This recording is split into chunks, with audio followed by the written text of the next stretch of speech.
Hi, this is a video about my Thinkpad X201.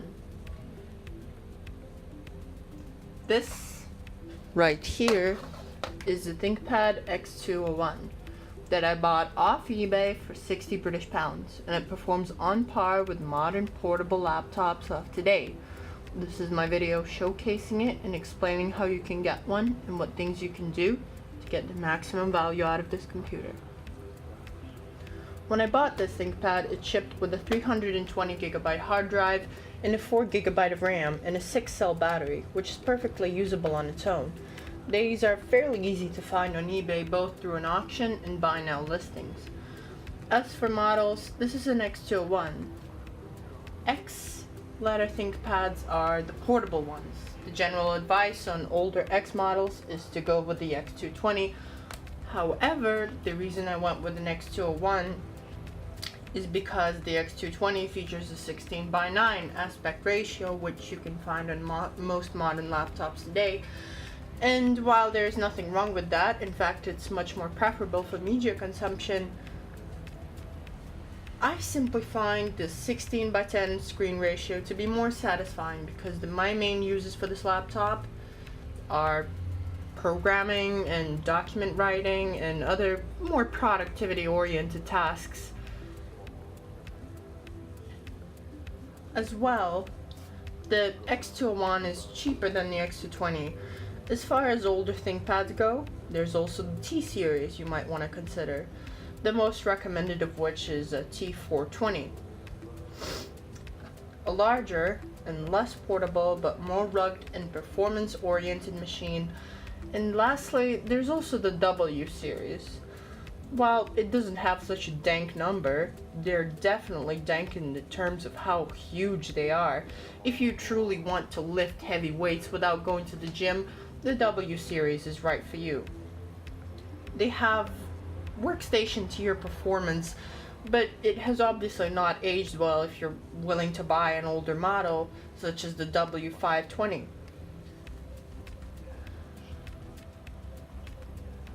And in modern use cases for a laptop, such as, putting it on your lap and taking it places, a workstation class machine probably doesn't make any sense, especially considering its aged performance. So what's so good about these ThinkPads anyway? I mean, there are plenty of laptop models to choose from, even going back to the year 2011, where this laptop was released. Actually, that was 2010. Never mind, that was a mistake on my part.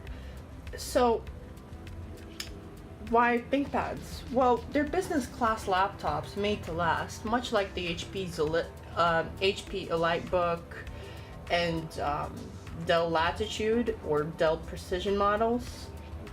They're rugged, tested to make sure they can take a beating, as they would in a fast-paced business environment.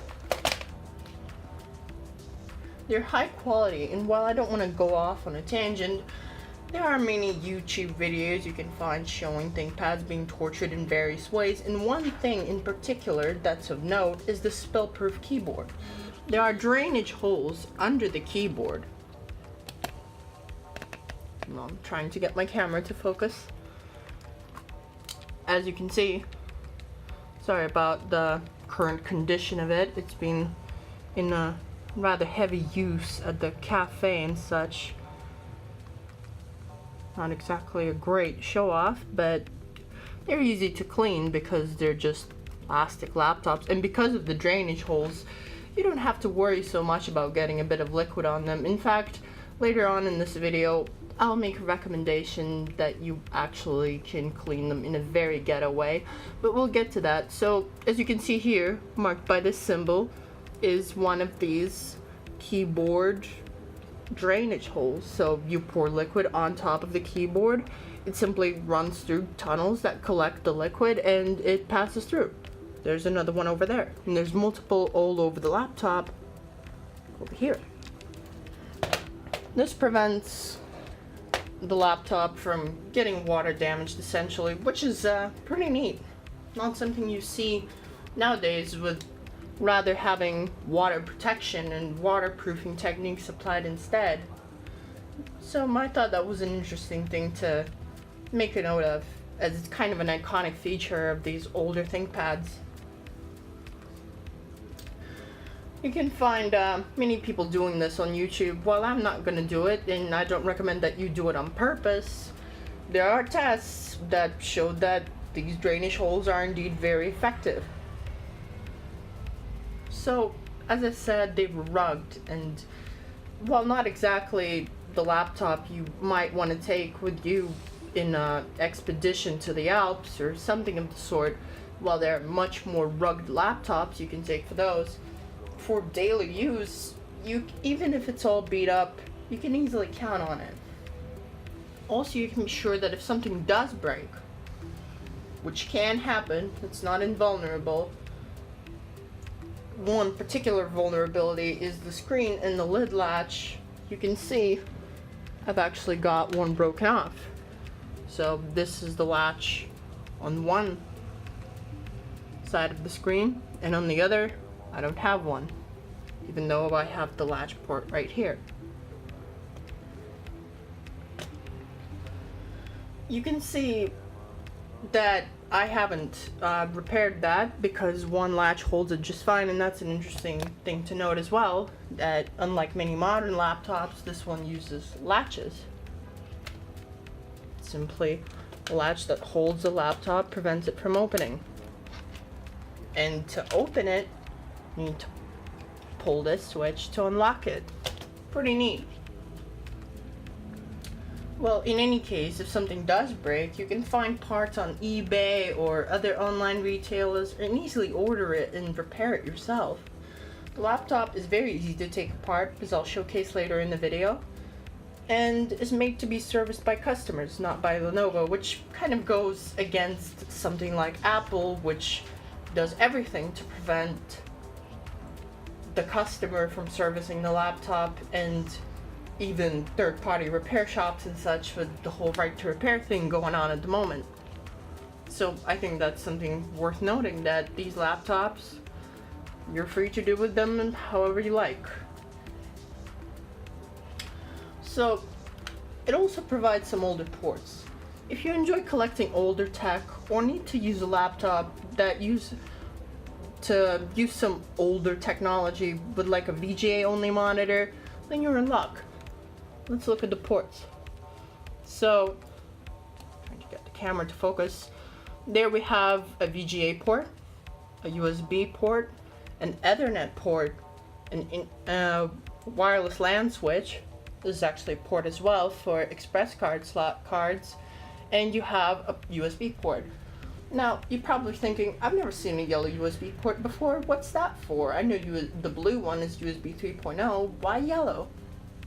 Well, it's kind of a short-lived technology called always power on USB ports. So even if you shut down the computer, as long as it's receiving AC power, you can actually keep that powered on. So if you're charging something off your ThinkPad, you don't have to waste the battery to actually keep it running, as long as you just plug this in. It also works for sleep mode too. It has an SD card slot right here, full-sized SD card slot, and that's about it. These are the vents. This is the AC adapter port. Right here we have another USB port, a headphone jack, a microphone jack, an optional modem port if you have that option, and that's about it.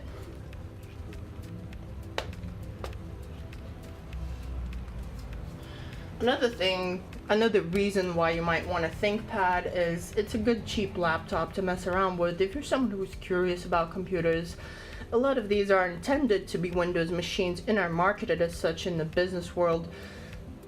However, nothing is stopping you from installing Linux, or for the really courageous, even Mac OS on these machines and playing around with it as you please, knowing that if you do end up breaking something, it's easy to repair. And if by somehow it's not repairable, well, that's 60 pounds, or as I like to say, 3 Domino's pizzas. Now, a 60 pound ThinkPad is all you really need to run Windows 10 in a fairly usable state and do things like light web browsing, research for your university studies, document editing, and some programming. However, if you plan on this machine replacing your main computer and want some modern creature comforts, then the rest of this video will be for you, as we will get this ThinkPad all tricked out with numerous modern upgrades to turn it into a machine capable of being somewhat of a desktop replacement or a modern laptop replacement, and capable of Android development, which is what I've been using this for, Android app development. Now, this is not going to make it thinner or sleeker. The design of it is what it is, and it's got a certain aesthetic to it. Whether you like it or you don't like it, that's just up to the individual. There's nothing wrong with it. There's nothing that's really much better than the thinner, sleeker designs about it, but that's just up to taste. And we will be increasing the performance of it and the functionality of it while we're at it. The number one upgrade that I'd suggest you do, and the one that I'm going to showcase, is going to be the SSD. This goes for basically any older laptop or any laptop that doesn't come with an SSD and instead comes with a mechanical hard drive. This will increase the performance of your laptop significantly, making it boot in seconds and wake from hibernation or sleep in faster. I personally recommend the Crucial 250 gigabyte SATA 2.5 inch SSD that I'm holding up in front of the camera right now. If it would focus. Thank you.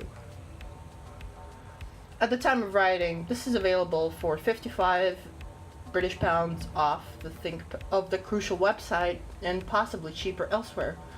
Bear in mind that while buying a used ThinkPad is a really good deal value-wise, buying a used SSD is not so much. SSDs have a fixed lifespan, and after a certain amount of time, they will simply die, or they will get much slower. They just have a certain amount of reads and writes they can do, and once those are through, well, your performance and experience will definitely vary. Now, to install the SSD, I'm gonna simply flip over this laptop, pull the camera a little closer.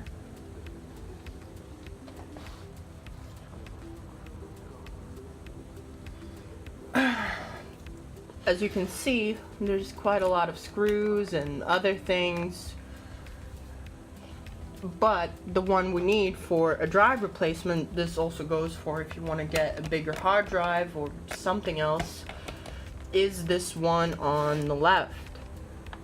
See that? It's a big screw. It's different from any other screw because, well, it's supposed to be quite easily user serviceable, and thus the screw is meant to be distinguishable. So we simply unscrew that.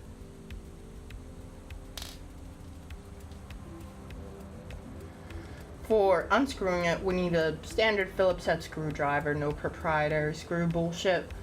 This screwdriver is something I ordered from Screwdriver Kit on Amazon by StarTech.com.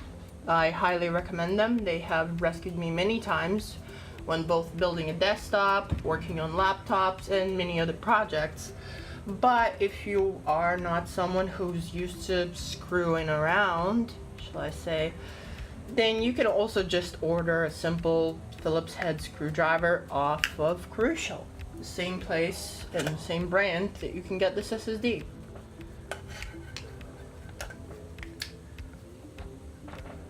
Note that this may be different on a different model of your ThinkPad, but detailed manuals and tutorials are available with a quick Google search. You can actually look up schematics even for each laptop and its maintenance manual.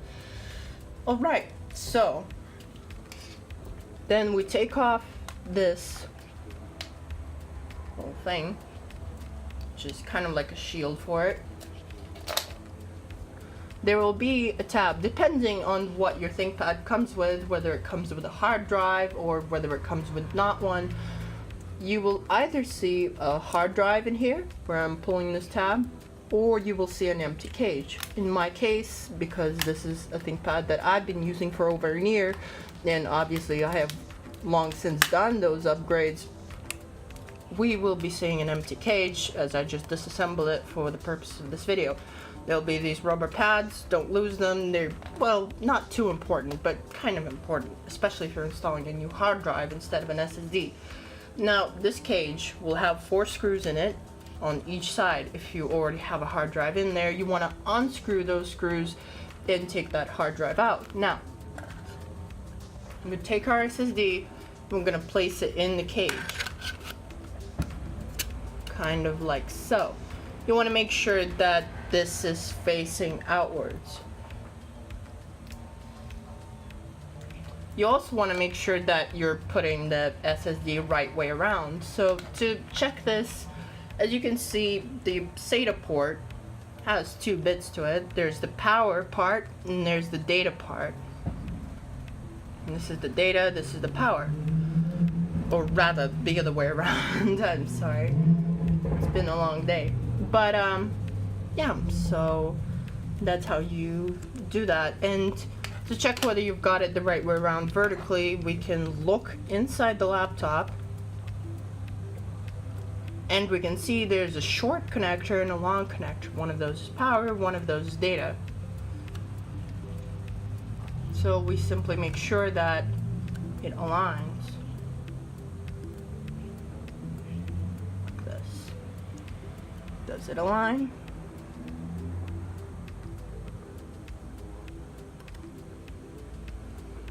It does. You can try putting it in there and plugging it in. Boom, it aligns. Alright, let's get that back out there.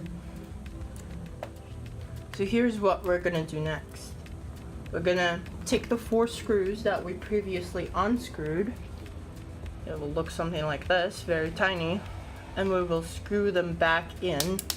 Oops. We'll screw them back into the cage to secure our drive.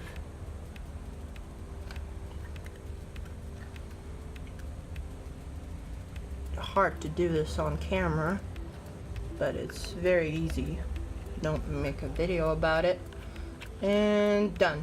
I'll spare you screwing in the rest of them, and I'll just jump cut to where I've already screwed all of them in. And we've got ourselves an SSD ready to be installed in our ThinkPad. So these rubber pads are not necessary. However, just for the sake of not losing them, I usually put them on. If you have a hard drive, they do help, because when you carry your laptop around, you don't want the hard drive to jiggle around inside it. So that's what the rubber pads are for. They help absorb any kind of movements and thus help prevent physical damage. So to insert it, just again want to make sure that it aligns with the connectors inside. And try to put it in.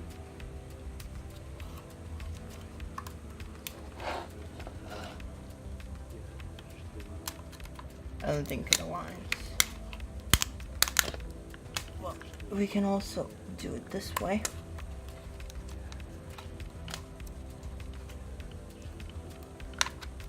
There we go. Now it aligns. So to remove it, you just pull the tab out and get it out that way. Not a big deal.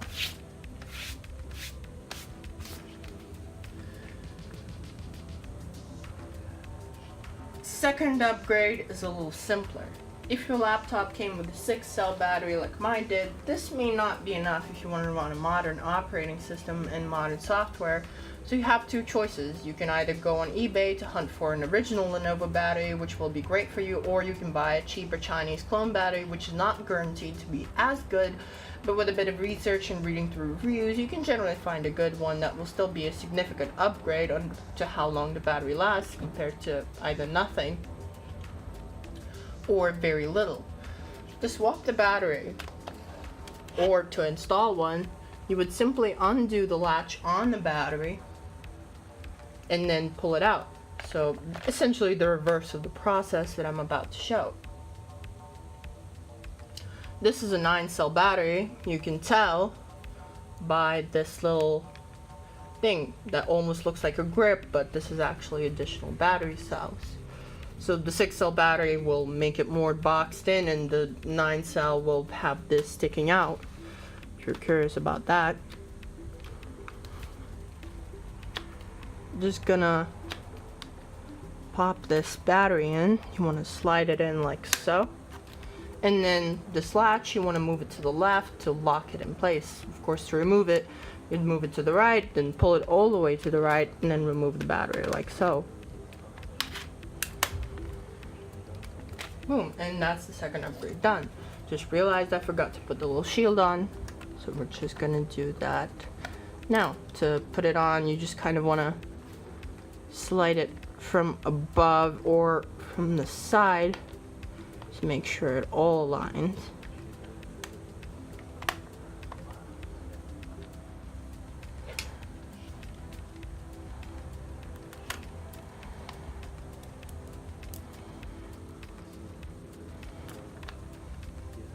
And then we screw that big screw back in. All right. And that's that done. We have a battery, we have an SSD. Now, next thing, the third upgrade, in my opinion, will have to depend on your experience with the laptop. It's very noticeable how small this touchpad is compared to modern laptops. This is where the TrackPoint comes into play. Right here, this little red nub. It's not there just for looks. You can use your finger to control it, which will move the mouse cursor just like a normal mouse. This is somewhat of an older technology compared to touchpads, and there's downsides to it, such as it just uses the neutral way to calibrate its neutral position, and at times if a piece of dust gets under it or something happens, then it can create mouse pointer movements that you don't want, and that can be really annoying. But the good side is that you can always replace it. In fact, it's pretty simple to replace the entire keyboard, but we'll get to that later, or perhaps in another video. The upside of using the TrackPoint is that your hands don't move so much off the keyboard. They kind of stay on there, depending on your grip with the TrackPoint. You can reach the keyboard without having to go all the way down to the touchpad, and this goes for modern laptops as well. That's kind of the one reason why I gave the TrackPoint a go, and I actually quite liked it. So, in case you don't want to use the TrackPoint, and if you do buy this machine, I would recommend that you give it a try. It'll either be a waste of time or it'll be the best thing ever, but in any case, if you don't want to use the TrackPoint or the tiny trackpad, then a good third upgrade would be a wireless mouse. I know it's nothing special, but I think it's something valuable to list on here anyway, and you can easily just control it. Just plug it into a USB port, make sure the mouse has a battery in it, and there you go. It's very nice. Got it off of Amazon for basically nothing. Kind of matches the black and red color scheme a little bit, so it's pretty nice. Not an upgrade to the computer itself, but I thought it would be a good idea to include it anyway. That's sort of the value package that I'm trying to convince you to consider, essentially. These run for as cheap as $6.50 on Amazon. Another thing to note is the TrackPoint nubs are swappable. So if you pull this up, you see that this is actually a nub that's swappable. If you're a TrackPoint aficionado who really enjoys these things, then you can get a new one. Or, you know, if your ThinkPad didn't come with one like mine, you can order one, at least for the aesthetics, if you're not going to use it. It's good to change these things and have spares, and especially if you're buying this used secondhand, it's very good to buy a new one, because these things, they accumulate dead skin cells because people pressure on them, etc. They just kind of get all around nasty, after a while. And speaking of cleanliness, when buying any used goods, you want to clean it before using it. This can be done with proper cleaning equipment, or if you're really not into spending money right now, you can do something as crude as simply put some hand sanitizer into a pocket tissue and rub it into the laptop, including the screen and the keyboard and everything. Don't get any into the ports on the sides though.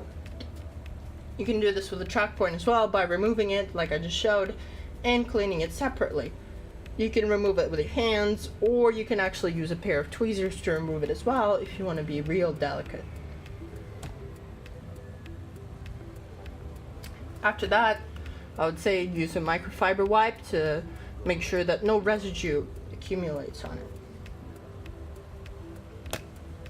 The last upgrade was kind of lame with the mouse and everything. Must feel a bit like a cop-out, so the next upgrade I'm going to show is going to be a bit more interesting. We're going to upgrade the RAM. So RAM is important if you want to use lots of programs simultaneously or run RAM-heavy programs such as Android Studio or a video editor like Sony Vegas or Adobe Premiere or other KDN Live. So if you want to have multiple tabs open in browser, etc., RAM is important. RAM is how we're going to get to increase the performance of this laptop. For T420 and the W520, you can actually replace the CPU as well because it's socketed, but not in this machine.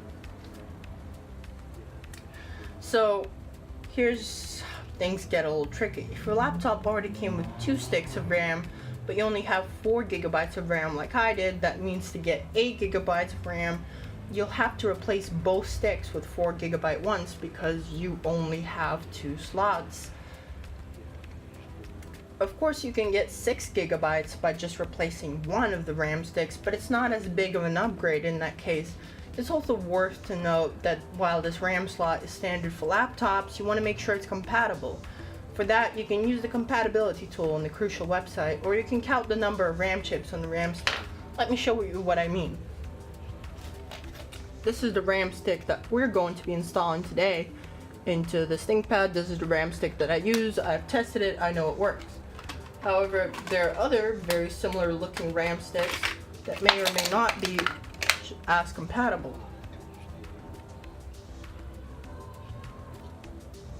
For example, here's 2. These are 2 gigabits Crucial Hynix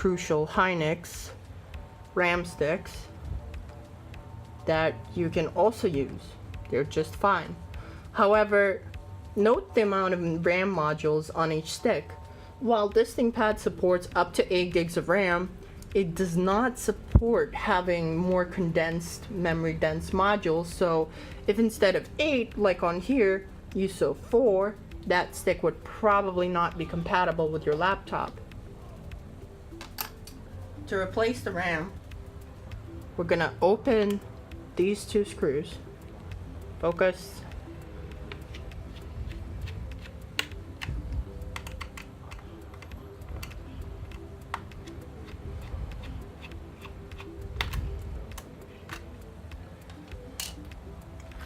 And as you can see, I've already got one installed. So to remove one, here's what you would do. You undo these 2 latches by pulling them aside. Take the RAM out. Boom, you remove the RAM. Now, we plug this one back in. We push it down, and there you go. You've installed the RAM. So let's do that with the other slot and the other stick. So, sorry. RAM sticks flying everywhere today. But you're just gonna push it down like this at an angle. Don't worry, it's fine. And then press it down, and boom, we've got it. And then we just put the cover back on. Gonna put those screws down.